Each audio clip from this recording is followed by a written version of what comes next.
Constance, Germany, and Kreuzlingen, Switzerland, are divided cities these days, with a strip of grass and two fences separating them after the countries closed their borders to slow the spread of the coronavirus. In a park on Lake Constance's shoreline, residents of both cities normally move freely across an invisible line marking where one nation ends and the other begins. But everything has changed. Most Germans cannot come to Switzerland, most Swiss are barred from Germany.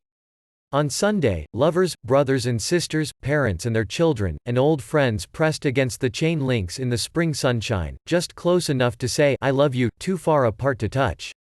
"This is our only chance to stand across from each other, face to face," said Jean-Pierre Walter, a Swiss who drove an hour from Zurich to see his German partner, Maha Bulic. "We can at least speak to each other. That's something. For weeks, they have telephoned or spoken over FaceTime. But fiber optic is no substitute for flesh and blood. At some point, you have to see somebody in person," said Bulic, who drove 2.5 hours from near Heidelberg. "It's difficult, but I know one day it will be different. This is a coronavirus no man's land. It traces the root of a barbed wire-topped barrier that split Switzerland and Germany during World War II, and that was removed long ago. The fences have become a meeting point for people divided by the epidemic, and a reminder of its disruption for Europeans accustomed to traveling where they please. Switzerland is not in the European Union, but agreements allow Swiss and the bloc's citizens to travel virtually unfettered, in normal times.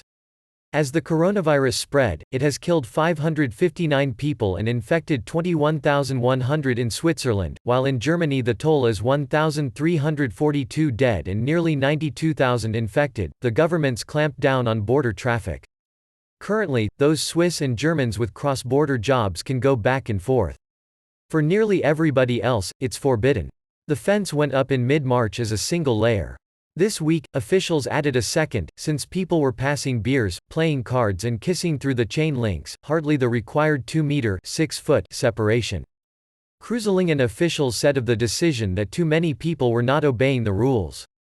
Swiss border police, reinforced by the Swiss army, patrol the Swiss side. An occasional German federal police squad car makes the rounds just opposite.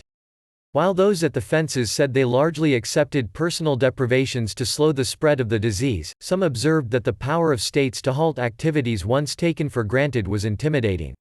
Germans, for whom a wall long divided east from west, said they never imagined another one in Europe. "It's like being in jail," said Veronica Campanile, a Constance resident meeting friends from the Kreuzlingen side.